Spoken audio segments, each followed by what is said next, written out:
Happy New Year! Don't you love that time of the year when everyone gets a bit crazy, has a few drinks and allows ugly people to have a hug and a kiss as well? We think it's fantastic. Anyhow, it's almost time to get back to work. How relaxing. That's right, no more partying, just a nice, comfortable, wonderful confines of your office and your modem. Who wants to party when you can work with the world's best software? Never mind. Later on we're going to look at freedom and how open source is helping big business to go just that way in the future. Later on, Mark Shuttleworth, his very self, pops in to demonstrate something absolutely amazing. And once again, we have so many prizes, I can't begin to tell you, so I won't. Open source software exists as a result of the combined efforts of millions of computer programmers, users, and software vendors from around the world. They share their intellectual property freely, and they believe that software should cost nothing and should enrich the lives of users. Open source software is the alternative and biggest challenger to closed source or proprietary software. It generally costs the user nothing. It can be distributed freely to anyone. Download it, use it, modify it, and give it away. It's a whole new world. Open source is the future of computing. Now imagine if all the computers in the world got together, and imagine they worked together, and imagine all the hard drives booting up the same, and then John Lennon and a bit of a crash. That would be the supercomputer to beat all supercomputers. It would even be cleverer than the Rainbow Nation of the United Nations of silicon hard drive chips, or cleverer than me. The weather report you see every night comes from calculations done using data from thousands of devices, barometers, weather balloons, thermometers. In the old days, all of this data was plotted manually to allow meteorologists to spot trends. But systems were slow, and because of the volume of information, not all details could be taken into account. Weather prediction relied on making educated guesses and was prone to errors. Then the Cray supercomputer entered the scene. Because of its immense power and speed, it allowed scientists to analyze more data much more quickly. The Cray made weather predictions much more accurate. Today, with every home PC processor approaching supercomputer power, it's possible to link several ordinary computers together in parallel to obtain more processing power than a Cray supercomputer at a fraction of the price. This is a field called distributed or grid computing, and it's being used in everything from weather prediction to genetics to medical research. Professor Lex Holt of the Wits University School of Computer Science is a specialist in large-scale system configuration. The thing that revolutionized it, I guess, is A, the internet, and B, the fact that now even your own humble computer used for word processing is powerful enough to do some serious computational work. Now, if distributed computing uses a whole network of dedicated computers all linked together, the internet opens up new opportunities for linking those computers. When you're using your computer for normal tasks like word processing or web browsing, it's barely shifting out of first gear. There's a whole lot of processing power going to waste. Why not let a group of scientists use your machine to help search for extraterrestrial life with a project called SETI at Home? They made the program that you have to run on your computer easy to run, easy to install, and you can run it as a screensaver. So you can kind of feel that it's not really taking any power away from your computer. From extraterrestrial life to the human body, now that the human genome has been mapped, this blueprint for how the human body works is being used to develop cures for illnesses. But doing the mathematics requires literally billions of calculations. Dr. Fourie Hubert is the head of the Bioinformatics and Computational Biology Unit at the University of Pretoria. What we do here is we use computer techniques to model and analyze biological systems. The amount of data that comes out of a typical genome project can be enormous. A small bacterium may have something like 2 million characters in its genome that we need to analyze and figure out what they're doing exactly, how they fit together, what they mean. And that's a very small example. Big things like humans and plants may have multiple millions of characters in their genomes. And we often use the same kind of applications to analyze all this data, but it has to be applied to multiple data sets at the same time. And this is where parallel computing is of extreme use to biologists, so that we can perform things in hours or days that would have taken months or years to do otherwise. The whole field of bioinformatics is extensively based on open source, and if it wasn't for that, it would crumble within days. Philosophically speaking, why would open source be better in distributed computing? It's better from a security point of view to have code that everyone can look at.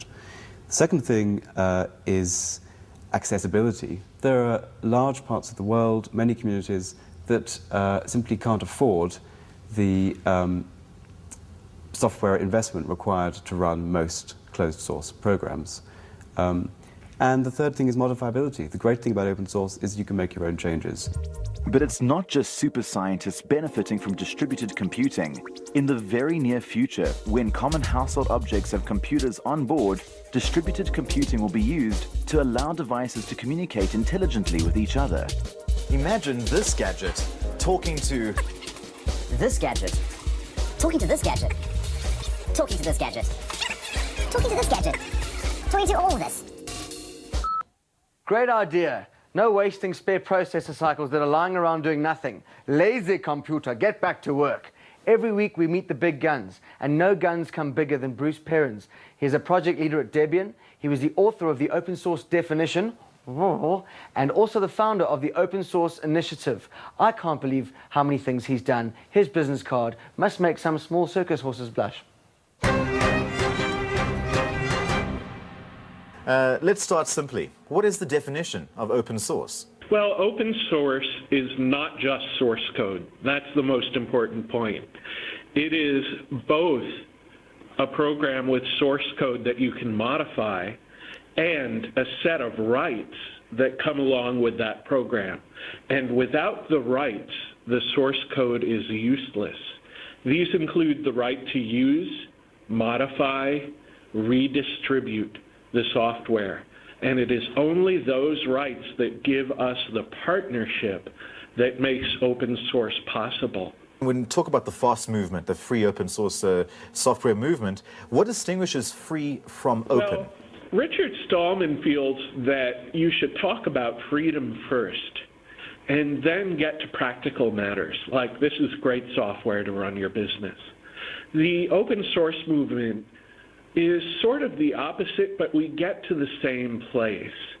We say, let's give business people great software that helps them do their work, helps them save money to spend on things that are important to them, gives them the freedom to run their business the way they like, and then as they get deeper into this software, they will understand that there are freedoms that are important that make this possible, and they will come to accept what Richard Stallman has to say.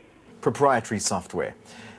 Is it just well marketed? Because in many ways people say open source is more cost effective, it's better for your business, it can be customizable and better support. Why do people still go for proprietary software? I submit that open source works better because it doesn't have the huge overheads of the retail paradigm.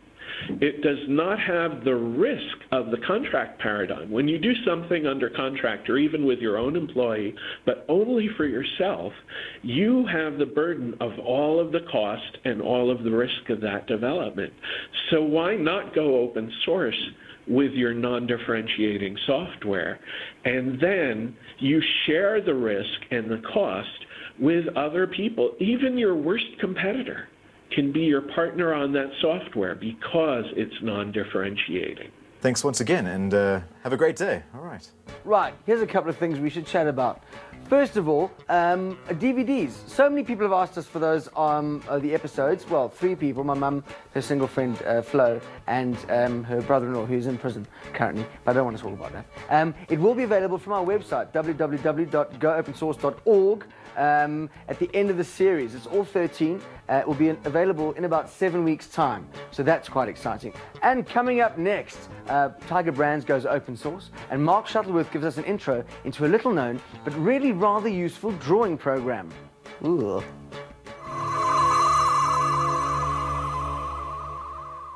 I'd like you to go to your pantry right now. Well, no, don't go right now. Hang around till the end of the program. And at the end of the program, when there's something dumb on, like a soap opera with a man in a Speedo and a sort of a hairy back called Leaf or Ridge or Canary Island, I don't know, go then.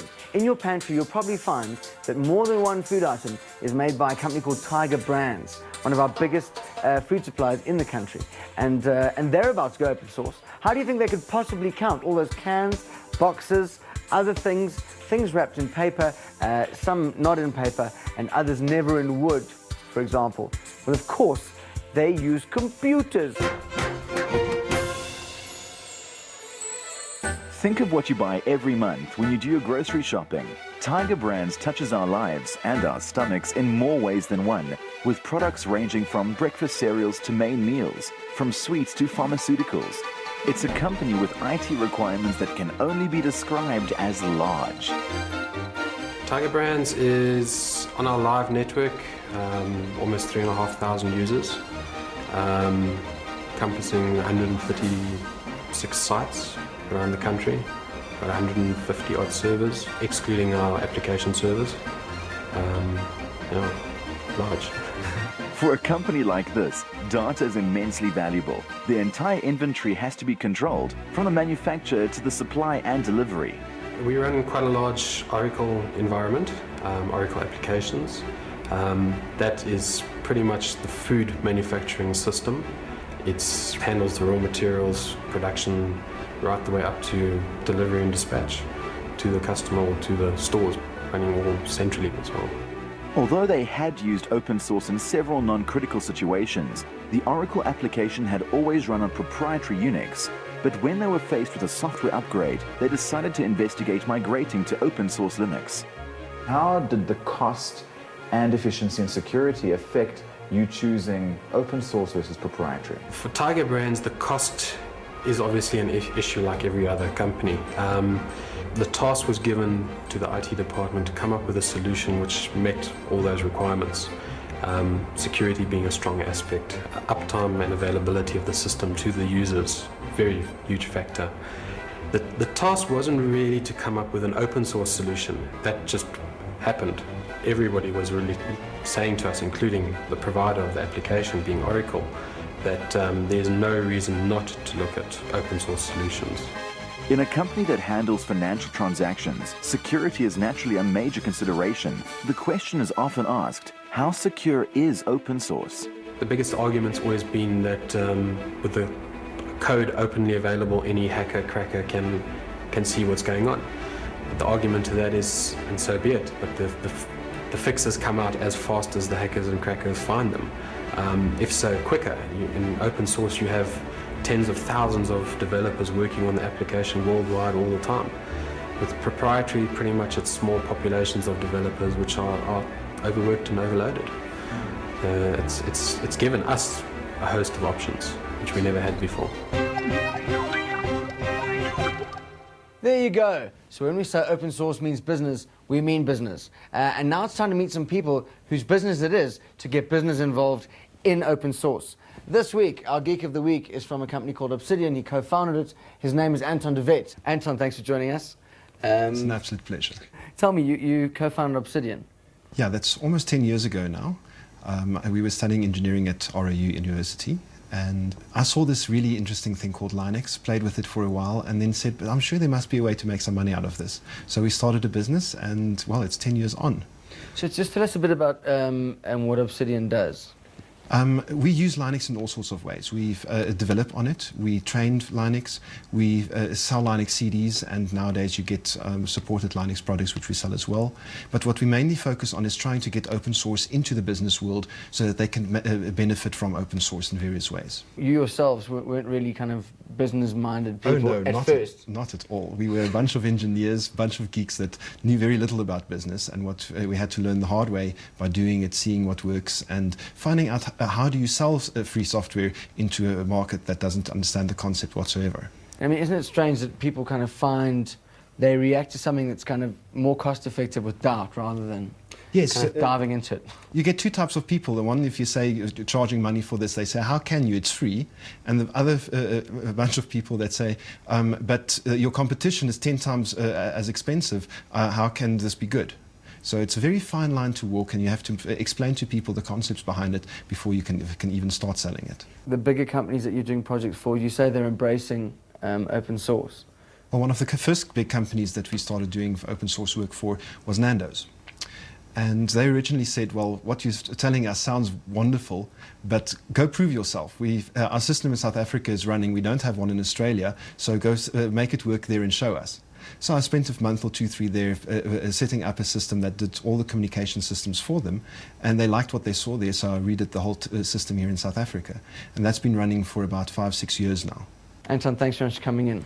Been my pleasure. Anton de Vet from Obsidian. We're going to take a small tea break. Well, you take a tea break. We'll stay. We'll clear the table so you can come back with your tea, having done nothing. We've done all the work, and you can sit on the couch and enjoy the program while everyone here works really hard. I hope you feel terribly guilty, and you better enjoy this break. Right, off you go. Go. As his girlfriend once said, you can kiss my astronaut. Mark Shuttleworth is standing by with a look at an open source alternative to vector art programs. Today we'll be doing it with Inkscape. Inkscape is a vector drawing package, so you use it to create line art on a PC. It's like Corel Draw or Adobe Illustrator or Aldus Freehand. Unlike programs like Photoshop and the GIMP, which create bitmap artwork, vector programs create artwork that can be resized without creating artifacts, those jaggy edges that you get when you expand a bitmap too much. Although it's only on version 0.4, it is already remarkably mature. It saves documents in the web-friendly SVG format, with features like transparency, gradients, node editing, pattern fills, ping export, and more. The active SourceForge community contributes plugins, and there's a feature wishlist on their site, and upgrades and patches are being released monthly. So if you think you're the next great design genius, then Inkscape is the free software tool you would use to develop your talent. It runs on both Windows and Linux. See you again same time next week. For any information on the software that Mark's just featured, please go to our website, which you do by pointing your browser, or at the website, as you know, it's probably on the screen around about nowish. So that's fantastic. We give you free software on free CDs that's free, and there's no charge, and it's also gratis. So that's also quite a useful thing to have if you have nothing and you want something.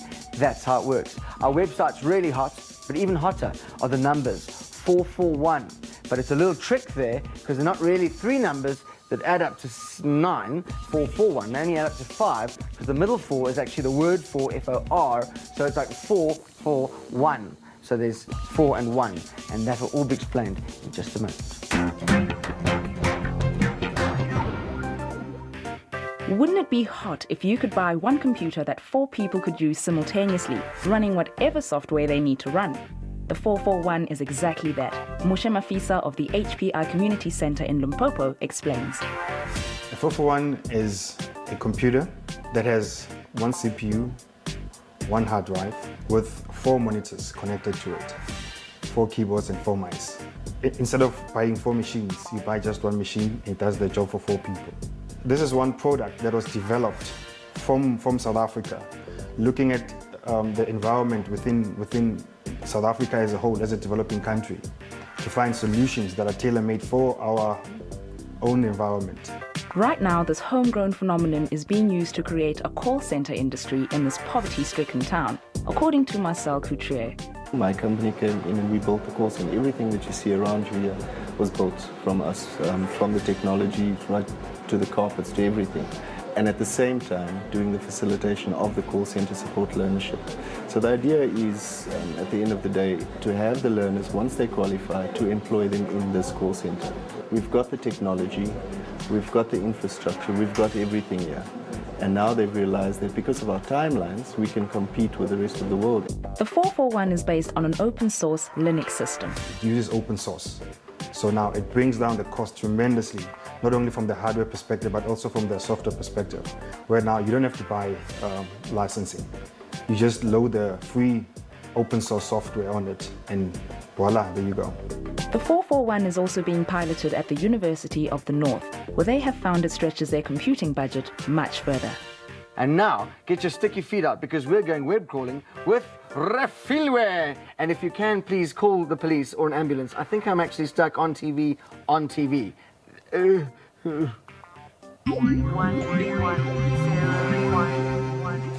If one of your New Year's resolutions is to make a bigger contribution to the world, then point your browser at www.distributed.net.